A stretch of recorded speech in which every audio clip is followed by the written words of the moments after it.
안녕하세요, 친구들. 지난 시간까지 우리는 촌락과 도시에 대해서 공부해 보았습니다. 이 수업을 듣고 있는 친구들 중에는 촌락에 살고 있는 친구들도 있을 테고, 도시에 살고 있는 친구들도 있을 겁니다. 자신이 살고 있는 지역은 아무래도 더 잘 이해할 수 있었겠죠. 우리나라에는 수많은 도시와 촌락들이 있습니다. 그런데 점차 도시는 사람들이 늘어나고, 촌락에는 사람들이 줄어들고 있다고 해요. 왜 그럴까요? 우리가 1학기 때 중심지를 배웠던 거 기억하나요? 중심지에는 일자리, 마트와 같은 상업시설, 문화시설 등 여러 가지 편리한 시설들이 많이 있습니다. 편리한 시설들이 많이 있기 때문에 더 많은 사람들이 도시로 가려고 하죠.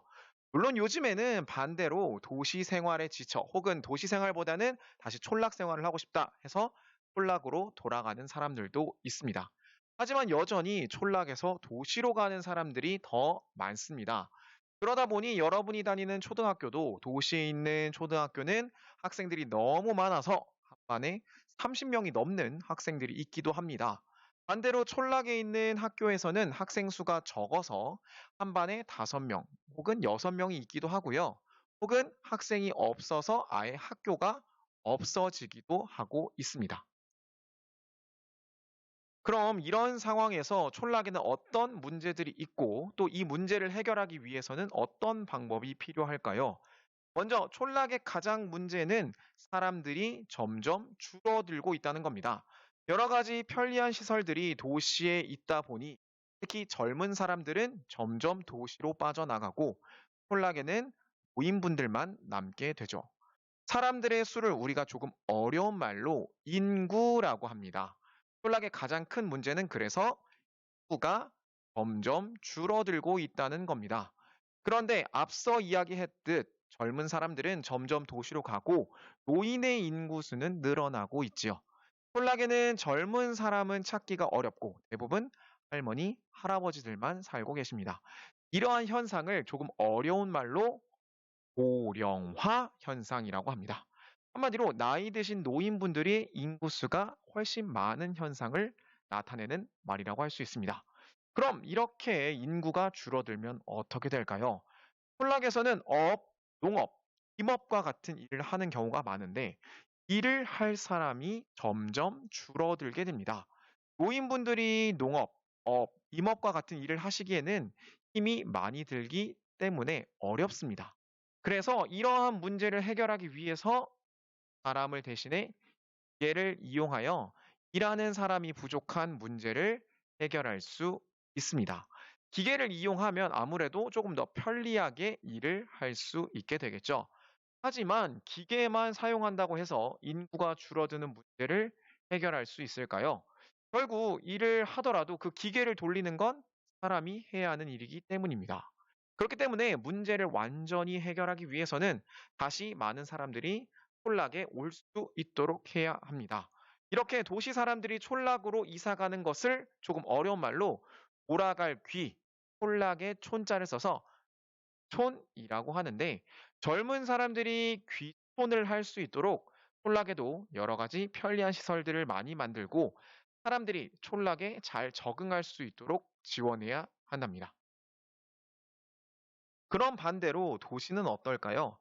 촌락은 인구가 계속 줄어서 여러 가지 문제가 발생하고 있는데 반대로 도시는 인구가 계속 늘어나서 문제가 생깁니다. 여러분이 공부하는 교실에 10명이 있는 것과 100명이 있는 것은 어떤 차이가 있을까요?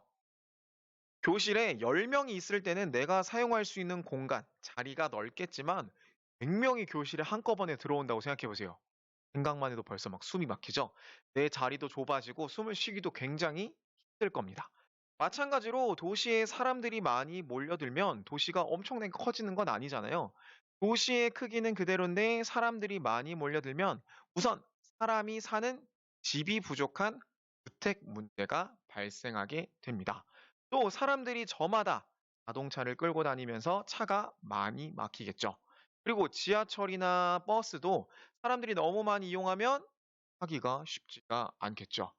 이런 여러 가지 문제들이 발생하는데 이걸 조금 어려운 말로 우리 아까 집이 부족한 문제를 주택 문제, 그리고 차가 막히는 그런 문제를 교통 문제, 또 쓰레기가 많이 발생하게 되는 환경 문제가 생겨나게 됩니다.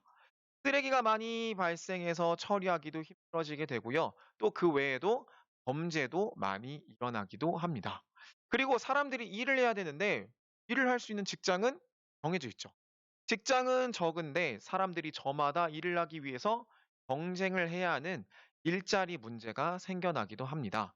그럼 이러한 문제를 해결하기 위해서 어떤 노력이 필요할까요? 뭐 주택 문제, 교통 문제, 환경 문제, 그리고 일자리 문제 여러 가지 문제가 있는데 우리 친구들이 이 문제들을 다 모두 해결해 보기는 좀 어려울 것 같고요. 우리는 조금 더 우리가 할 수 있는 문제인 바로 환경 문제에 대해서 생각을 해 보도록 하겠습니다. 자, 우리 쓰레기 문제를 한번 생각해 보도록 할게요.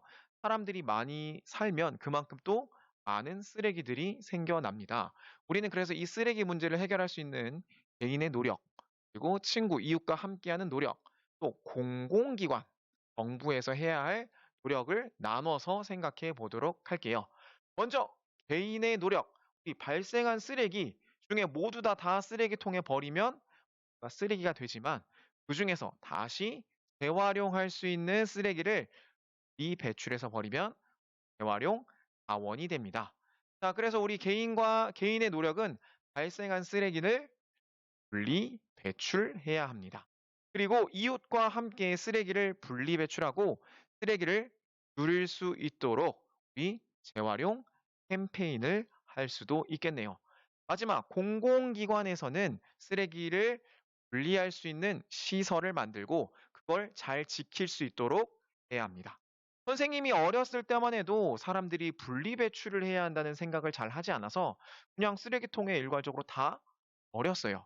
하지만 최근에는 종이는 종이끼리, 플라스틱은 플라스틱끼리, 또 그 플라스틱 중에서도 우리 하얀색 플라스틱은 더 재활용이 잘 되기 때문에 하얀색 플라스틱은 또 따로 배출을 합니다. 이렇게 분리 배출하는 거에 많은 사람들이 참여를 하고 있어요. 그 외에도 플라스틱 사용을 줄이기 위해서 뭐 배달을 할 때 우리 용기를 가져가서 여기다 싸주세요 하면서 용기를 낸다거나 하는 방법으로 플라스틱을 줄이기 위해서도 많은 노력들을 하고 있습니다. 오늘은 도시와 촌락에서의 여러 가지 문제점과 그 해결 방법에 대해서 한번 알아보았습니다. 촌락과 도시 둘 다 사실 문제는 역시 인구라고 할 수 있습니다. 우리 아까 인구는 사람들의 수를 말하는 것이었죠. 어디는 인구가 너무 없어서 문제고 어디는 인구가 너무 많아서 문제입니다. 그래서 앞서 보았듯 인구가 도시 지역에 너무 몰린 것을 해결하기 위해 정부에서도 다양한 노력을 하고 있습니다. 또 촌락을 발전시키기 위해서 다양한 지원을 하기도 하고 있죠.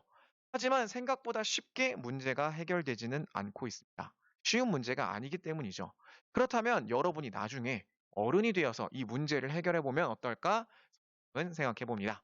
도시든 촌락이든 모두가 우리 함께 살아가야 하는 지역이기 때문에 더 많은 사람들이 다 함께 행복할 수 있는 방법들을 우리는 고민하고 해결책을 찾아야 합니다. 다음 시간에는 우리 다른 지역과 함께 살아가는 방법인 교류에 대해서 공부해 보도록 하겠습니다. 그럼 친구들, 안녕!